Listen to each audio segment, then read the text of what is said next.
नमस्कार, आदाब, सत श्री अकाल। समाधान में एक बार पुनः आप सभी का स्वागत है। आत्मविश्वास के विषय पर हम सब चर्चा कर रहे हैं और ये गुह्य से गुह्यतम होता चला जा रहा है और सचमुच हमें बहुत सुंदर जानकारी मिल रही है इस विषय पर। एक छोटे से बच्चे की कहानी आपके सामने रखना चाहूँगा। एक छोटा सा बच्चा पेंटिंग कर रहा था अपने घर में। 5 साल का था वो। माँ आई, पूछा उन्होंने कि बेटा क्या कर रहे हो? तो बेटे ने कहा कि मैं भगवान का चित्र बना रहा हूँ। तो माँ ने कहा, बेटा आज तक भगवान को किसी ने देखा ही नहीं है, तुम कैसे उनका चित्र बना रहे हो?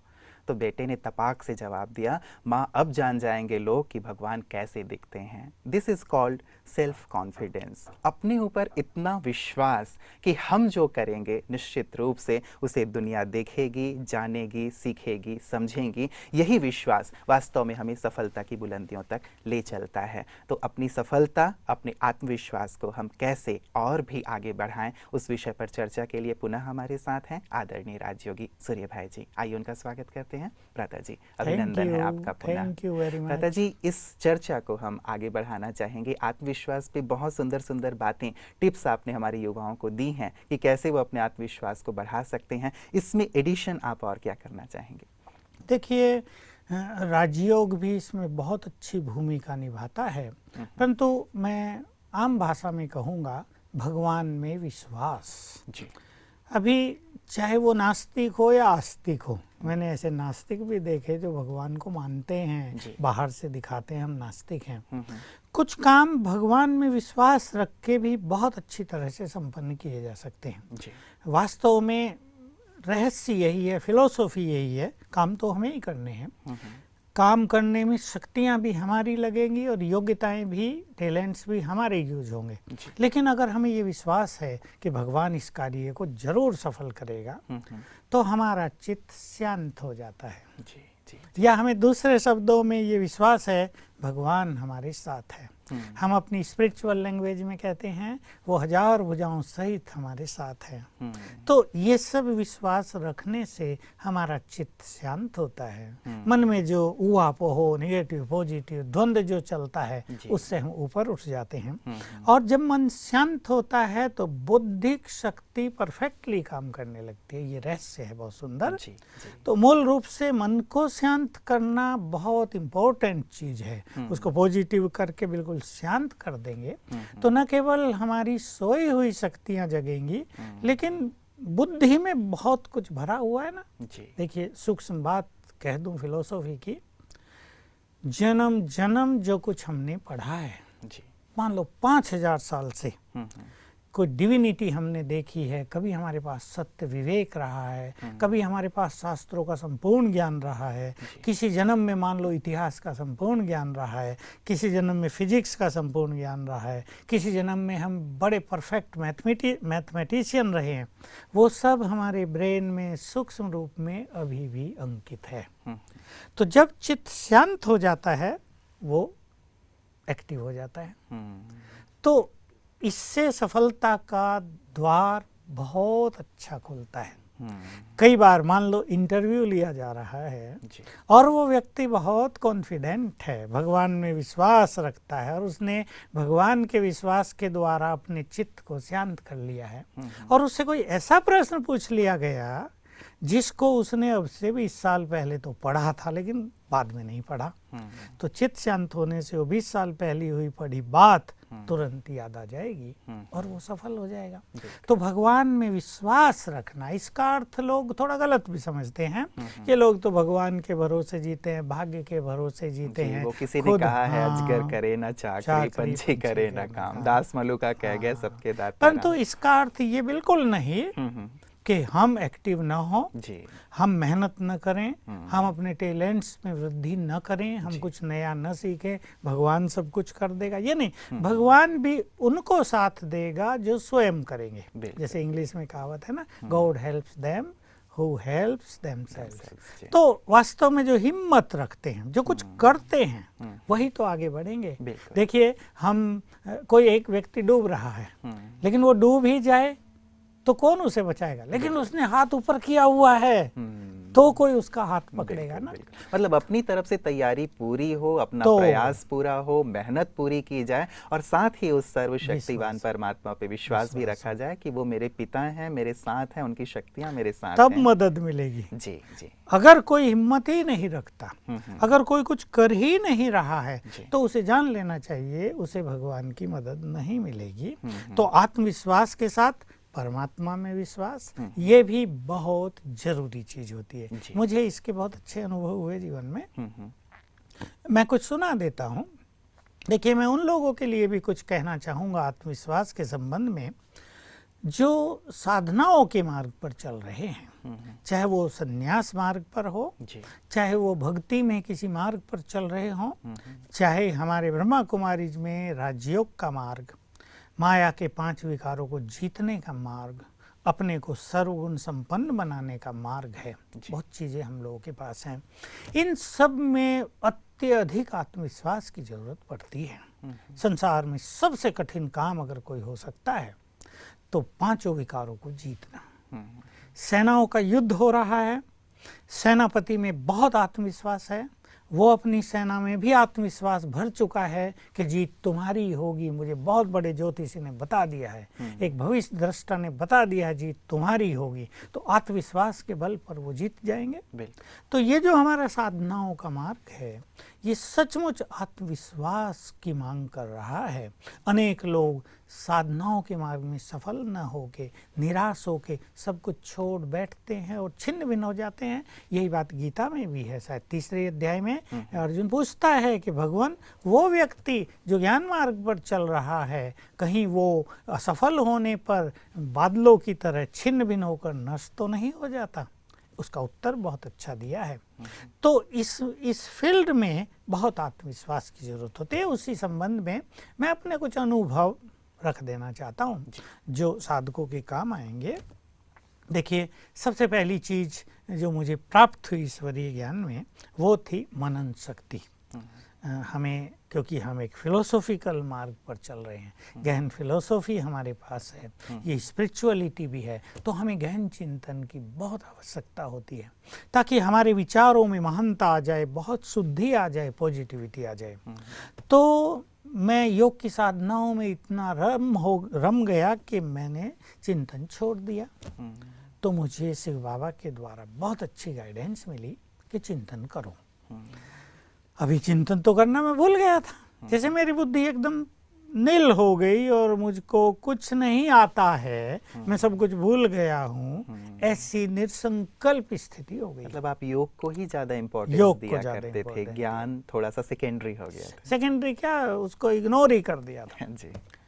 तो मैंने सोचा, फिर भी मेरे अंदर विश्वास जागृत हुआ कि जब भगवान मुझे कह रहे हैं कि चिंतन शुरू करो, ये आगे चल के बहुत काम आएगा, जो मुझे काम आया है। तो मैंने क्या विधि अपनाई, रोज लिखना शुरू किया। एक टाइम फिक्स कर लिया, सवेरे 8 बजे एक टॉपिक निश्चित कर लिया और उस पर लिखा। और 2-4 दिन में ही मेरा फ्लो ऐसा सुंदर होने लगा कि मैं एक टॉपिक लिखता और मुझे 2 पेज लिखने हैं, 4 पेज लिखने हैं या 10 पेज लिखने हैं, एक फ्लो चलने लगा।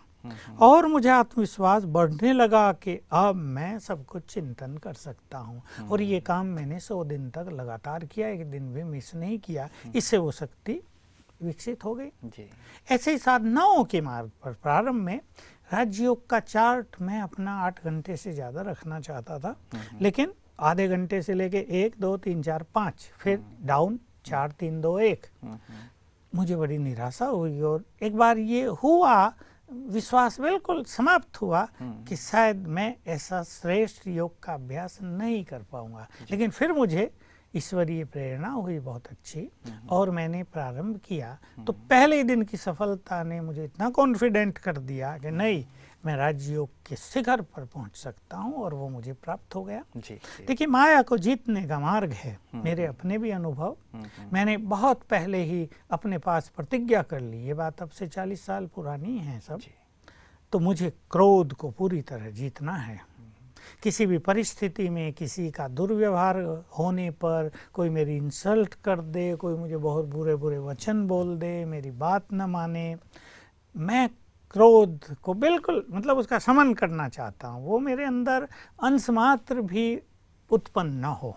तो मैंने प्रयास चालू रखा और वो ही जैसा होता है, एक दो बार अच्छा क्रोध आ गया। मैं सोचा ये तो बड़ी गड़बड़ हो गई, मैं जीत पाऊंगा या नहीं। लेकिन सतत अभ्यास सफलता की ओर ले चलता है। तो मैं कहूँगा कि हमारे जो साधक हैं सभी राजयोग के मार्ग पे जो चल रहे हैं, उन्हें पवित्रता का मार्ग मिला है, वो उस पे चल रहे हैं, लेकिन कोई कोई इस पर चलने में बहुत कठिनाई महसूस करते हैं। प्राचीन काल से ही ऋषि मुनियों से लेकर अनेक साधक ब्रह्मचर्य के मार्ग में असफल होते रहे। फिर उन्होंने मार्ग छोड़ दिया, किसी ने गृहस्थ अपना लिया, कोई बिल्कुल लुप्त हो गए बेचारे। लेकिन हमारे यहाँ ऐसे बहुत लोग ब्रह्मचर्य के मार्ग पर असफल तो नहीं होते। बहुत अच्छी बात याद रखें, हर कल्प इस माया को हमने जीता है। हमारे पास हजारों लाखों बार के अनुभव हैं। माया चाहे कितनी भी प्रबल हो, काम क्रोध अहंकार चाहे कितने भी बलवान हो, हम उनसे अधिक बलवान हैं और जीत हमारी ही होगी। कभी मान लो किसी की हार भी हो गई हो एक दो बार, तो वो निराश न हो, वो अपने को इतना हतोत्साहित न कर दें कि हमने तो सब कुछ गंवा दिया, अब तो हम इस मार्ग पे चल ही नहीं पाएंगे, हमारा तो जन्म जन्म का भाग्य गया। ऐसी कोई बात नहीं। 4 बार हार कर भी यदि कोई सदा के लिए पवित्र जीवन जी ले तो वो हार भी उसके लिए वरदान बन जाती है। वैसे भी कहा जाता है बॉक्सिंग रिंग में केवल एक ही बॉक्सर नहीं मारता, सामने वाला भी मारता है। तो हमें यदि चोट लग भी गई तो भी हम संभलें, खड़े होकर के पुनः आगे बढ़ें। यही बात है। तो इस मार्ग पर तो सेल्फ कॉन्फिडेंस की अत्यधिक आवश्यकता, कर्म क्षेत्र से 100 गुनी आवश्यकता है इस साधना के मार्ग पर। तो बहुत सुंदर बात भ्राता जी आपने रखी। आध्यात्मिक मार्ग, चाहे वो ब्रह्मा कुमारी इस परिवार से जुड़े हुए हैं, चाहे अन्य साधु संत महात्मा या जिस भी क्षेत्र में आध्यात्म से जुड़े हुए हैं, उन सब के लिए आत्मविश्वास बहुत आवश्यक है, क्योंकि ये कहीं ज़्यादा महत्वपूर्ण है कि अपने अंदर के विकारों और विकृतियों को जीतें। भ्राता जी, मैं आपका अनुभव ही पूछने वाला था, आपने सुंदर ढंग से अपने अनुभवों को रखा है। भ्राता जी, युवाओं की बात चल रही है, तो मैं ये जानना चाहूँगा कि ब्रह्मा कुमारीज क्या कुछ ऐसे कैंप भी आयोजित करती हैं अपने सेंटर्स पे या इंटरनेशनल हेडक्वार्टर्स में, जहां आकर के युवाओं का आत्मविश्वास विकसित हो, उनका अंतर्मन जो भी है, उनकी शक्तियां जागृत हों, या ये कहें कि उनका ऑलराउंड डेवलपमेंट हो? बिल्कुल, हमारे यहाँ हेडक्वार्टर में भी हमारे जोनल ऑफिसेज हैं, जोनल हेड ऑफिसेज जो हैं, वहाँ भी हमारे बहुत रिट्रीट सेंटर बने हुए हैं, भारत में क्या सारे संसार में। वहाँ पर भी युवाओं के लिए भिन्न भिन्न तरह के कोर्सेज का आयोजन किया ही जाता है। और उसमें हमें बहुत खुशी होती है कि युवक सचमुच बढ़ चढ़ कर हिस्सा लेते हैं। जब बच्चों के हमारे यहाँ प्रोग्राम होते हैं तो 2,500-3,000 हजार स्टूडेंट्स हमारे उन प्रोग्राम में शामिल होते हैं। हमारे सेवा केंद्रों पर भी जब युवकों के प्रोग्राम होते हैं तो 50, 100, 200, 250, 500 युवक एक साथ आकर और उसको एंजॉय करते हैं और अप्रिशिएट करते हैं कि हम बहुत कुछ सीख कर जा रहे हैं। तो ये आयोजन जहाँ तहाँ होते रहते हैं और मैं अपने युवकों को सूचित करना चाहता हूँ कि अपने सेंटर पर जाकर वो इसकी गाइडेंस ले लें, जानकारी ले लें। भिन्न भिन्न जगह पर ये कोर्सेज चलते रहते हैं और बिल्कुल we are sure, we are confident कि युवक जब इन शिविरों को अटेंड करेंगे तो उन्हें अत्यधिक लाभ होगा। भ्राता जी, इस प्रकार के बहुत सारे पर्सनालिटी डेवलपमेंट के कोर्सेज कराए जाते हैं या कैंप रखे जाते हैं और एक बड़ी फीस ली जाती है, तो क्या यहाँ भी कोई फीस निर्धारित की गई? देखिए, हमारा ईश्वरीय विश्वविद्यालय संपूर्ण रूप से निष्काम सेवा करता है। यहाँ पर हम अपनी विद्या को बेचते नहीं हैं। विद्या जो अमूल्य निधि है उसको बेचा नहीं जा सकता। उसके लिए हम 100, 200, 500 रुपए ले लें, हमें भी लग जाएगी। इतनी बड़ी विद्या के लिए बस 200 रुपए। तो सत्य तो ये है, हमारी ये संपूर्ण सेवा है और हम तो ये चाहते हैं कि कोई मनुष्य अगर अपने जीवन को श्रेष्ठ बना ले, किसी के अंदर अगर सेल्फ कॉन्फिडेंस बहुत आ जाए तो यही उसकी फीस मिल गई बस हमें। बिल्कुल, ये तो एक निस्वार्थ भाव से की जाने वाली सेवा है और निश्चित रूप से सभी युवाओं को, जो दर्शक हमारे देख रहे हैं, उन सबको इसका लाभ अवश्य लेना चाहिए। भ्राता जी, कुछ मेल हमारे पास आए हुए हैं, उनमें से मैं एक मेल आपके सामने रख रहा हूँ। प्रश्न ये किया है सिलीगुड़ी से भानु श्रीवास जी ने, और ये कहते हैं कि मैं जो भी कार्य हाथ में लेता हूँ उसमें मुझे असफलता ही मिलती है। इससे मेरा आत्मविश्वास बुरी तरह डगमगा गया है। अब मैं कोई भी कार्य हाथ में लेने से घबराता हूँ, मैं क्या करूँ? हाँ, बिल्कुल, समस्या बहुत प्रैक्टिकल और जटिल और बहुतों के सामने आती है। देखिए, मैं क्या नाम बताया? ये है भानु श्रीवास हाँ, जी, सिलीगुड़ी सो भानु भाई, मैं आपको एक चीज कह देना चाहता हूँ। कभी कभी मनुष्य के जीवन में एक बुरा समय भी चलता है। इस बुरे समय में जो काम आप हाथ में लेंगे वो जाएगा जी, और आपको निराशा का इनाम देकर जाएगा। तो ऐसे समय को पहचान कर उसे जरा पास हो जाने दो। समय सदा ही एक सा नहीं रहता। समय की धारा निरंतर चल रही है, बदल रही है, उसमें हेर फेर हो रही है। गुड टाइम भी आ रहा है तो कभी बैड टाइम भी होता है। लेकिन फिर भी आप एक बहुत अच्छी स्पिरिचुअल प्रैक्टिस कर लें, समय को अपना फ्रेंड बनाएं और समय जैसे तुम्हारी क्रिएशन है, तुम्हारी रचना है, उसे बात करें कि हे टाइम, तुमने मुझे सदा बहुत अच्छा साथ दिया है, तुम तो मेरे सहयोगी हो, तुम मेरे गुड फ्रेंड हो, अब फिर से मुझे साथ दो। इस तरह की बात समय को मूर्त रूप में देख कर, मतलब उसे एक देव रूप में देखकर उससे बात किया करें तो समय आपके अनुकूल होता जाएगा। ये स्पिरिचुअल प्रैक्टिस भी बहुत सुंदर है, बड़ी गुह्य है और इसके परिणाम भी बड़े अच्छे मिले हैं, हम लोगों को सिखा रहे हैं। दूसरी बात कि कभी कभी, ये मैं थोड़ा विस्तार से बता दूं, कुछ लोग इस संसार में ऐसे हैं जिन्हें बिना मेहनत के ही सफलता मिलती है, वो बड़े कॉन्फिडेंट रहते हैं जी। कुछ लोग ऐसे हैं बहुत मेहनत करके, हार थक के, निराशा और आशा के द्वंद्व में जीते हुए अंत में सफल होते हैं, वो भी थक जाते हैं बेचारे। और कुछ लोग ऐसे हैं, जैसा इनका केस है भानु का, कि बेचारे बहुत कुछ करने के बाद भी कुछ नहीं मिलता। तो ये सब कुछ कारण है पूर्व जन्मों के पाप कर्मों के प्रभाव। न जाने हमारे सामने कब कौन सा पास्ट का पाप कर्म आके खड़ा हो गया। संचित कर्म सबके पास है। देखिए, मनुष्य जब पाप करता है, किसी को सताता है, किसी को धोखा देता है, किसी को दिन रात तंग करता है, तब तो वो आनंद लेता है। तो वो सोचता नहीं कि जो व्यवहार मैं दूसरे के साथ कर रहा हूँ उसका परिणाम मेरे ऊपर भी आने वाला है। और जब परिणाम आता है तब वो फिर बिल्कुल टूट जाता है, अंधकार में चला जाता है, जीवन की हर तरह की आशा को खो देता है। तो ऐसे विकर्मों का इफेक्ट अनेक बार मनुष्य के ऊपर रहता है। तो लेकिन इससे वही जैसे आप कह रहे हैं कि ये हो चुका है, लेकिन अब इससे यदि निकलना है, मैंने पास्ट में ये बुरे कर्म किए, संभवतः उसका ही परिणाम है कि मुझे असफलता मिल रही है, मैं जीवन में आगे नहीं बढ़ पा रहा हूँ, लेकिन उसका उपाय क्या हो सकता है? मैं बस भानु भाई को यही सजेस्ट करना चाहता था कि देखिए, योग अभ्यास, राजयोग, जिसमें हम परमात्मा के स्वरूप पर एकाग्रता करते हैं, वो एक अग्नि का काम करता है जो उन सब विकर्मों को नष्ट कर देगा जो मार्ग में बाधा बन रहे हैं। मेरे पास ऐसे 1000 लोगों के एक्सपीरियंस हैं कि ऐसी बहुत सारी बाधाएं और भी बहुत सारे विघ्न लोगों के सामने आए और मैंने उनसे 21 दिन का एक योग का प्रोग्राम कराया, 1 घंटा रोज केवल। उससे उनके वो विकर्म नष्ट हो गए और सदा के लिए लाइन क्लियर हो गई। ऐसे ऐसे वंडरफुल अनुभव भी हैं। एक व्यक्ति की 5 फैक्ट्री बंद थी और उन्होंने 31 डेज योग अभ्यास किया, 1 घंटा रोज, कुछ पावरफुल फीलिंग्स के साथ, और 32वें दिन ही 5 फैक्ट्री चल गई। जिनके पास पैसे पड़े थे उनके चेक आ गए 32वें दिन एक साथ।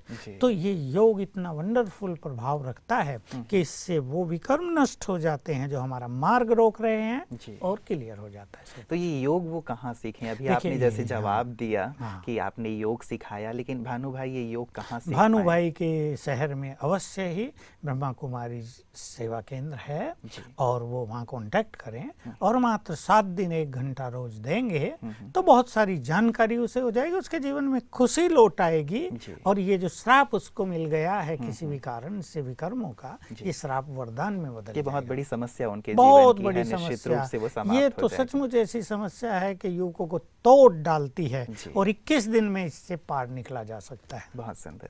भ्राता जी, ये एक दूसरा हमारे पास मेल आया है, ये है पिंकी साहू संबलपुर उड़ीसा से, और ये लिख रही हैं कि मैं लिखती अच्छा हूँ, दोस्तों के बीच भी बोल लेती हूँ, लेकिन जब मंच पर सबके सामने भाषण करने की बात आती है तो मेरे हाथ पैर कांपने लगते हैं।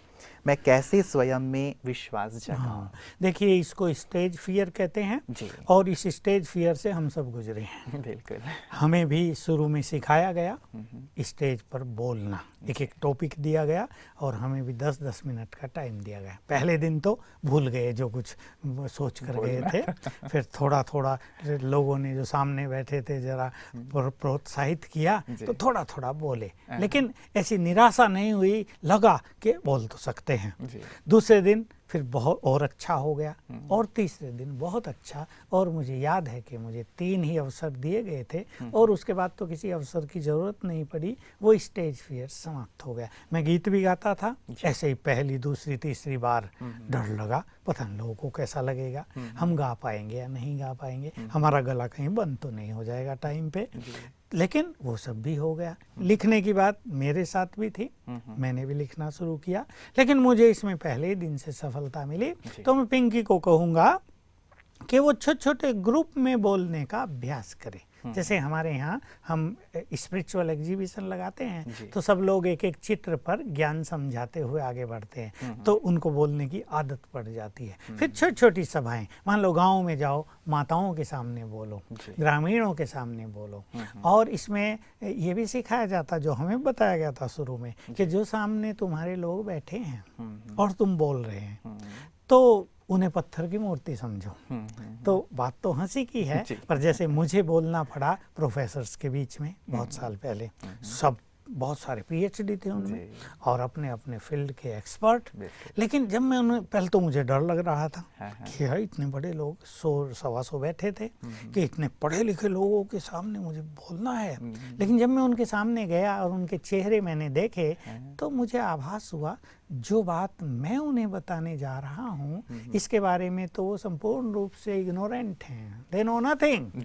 तो मुझे कॉन्फिडेंस जगा और वहीं से मैंने सोचा मैं बोल सकता हूँ, तो बोला। तो मैं पिंकी को कहूँगा थोड़ी थोड़ी प्रैक्टिस करें। लिखना भी एक ऐसी कला, एक एक टॉपिक लें, छोटा छोटा लिखें, लिखते लिखते चिंतन धारा आगे बढ़ेगी। लेकिन लिखना एक ऐसा सब्जेक्ट है जिसमें एकाग्रता बहुत चाहिए, और लेखन कला में सफल होने के लिए मनुष्य को वेस्ट चीज़ों से, बाह्य मुक्ता से, व्यर्थ की गपशप से बिल्कुल मुक्त अपने को रखना पड़ेगा। थोड़ा एकांत में, थोड़ा एकाग्र चित्त रहकर, थोड़ा शांत चित्त रहकर, तब विचारों का एक सुंदर फ्लो आएगा, तब हमारी लैंग्वेज भी साहित्यिक हो जाएगी और हम जो कुछ लिखेंगे, जो कुछ हम समाज को देना चाहते हैं, पाठकों को देना चाहेंगे, वो प्रभावशाली रूप से लिखा जा सकेगा। जी जी जी, बहुत सुंदर बातें आपने भ्राता जी हमारे जो भी प्रश्न आए थे उनका उत्तर दिया है, और साथ ही जो टिप्स आपने दिए हैं निश्चित रूप से युवाओं के लिए बहुत बहुत बहुत लाभदायक होंगे, और इससे निश्चित रूप से उनका आत्मविश्वास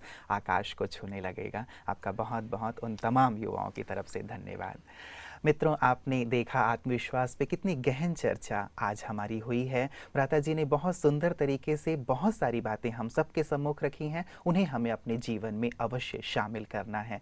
ये बात अवश्य अपने ध्यान में रखें कि संसार में कोई भी चीज़ इम्पॉसिबल नहीं है। जब हम इम्पॉसिबल कहते हैं तो ये वर्ड ही अपने आप में कहता है आई एम पॉसिबल। तो संसार में कुछ भी असंभव नहीं है जिसे हम न कर सकें, बस हमें अपने हौसले को बनाए रखना है। कहा जाता है मंजिलें उन्हीं को मिलती हैं जिनके सपनों में जान होती है, पंखों से कुछ नहीं होता, हौसलों से उड़ान होती है। तो अपने हौसले को जिंदा रखें, अपने आत्मविश्वास को कायम रखें। हमारी ढेर सारी शुभकामनाएं हैं पूरी टीम की तरफ से कि आप अपने स्वप्न को साकार करें, अपने लक्ष्य को प्राप्त करें और आपका आत्मविश्वास दिन दुनी रात चौगनी बढ़ता जाए। समाधान में आज के लिए इतना ही। दीजिए इजाजत। नमस्कार।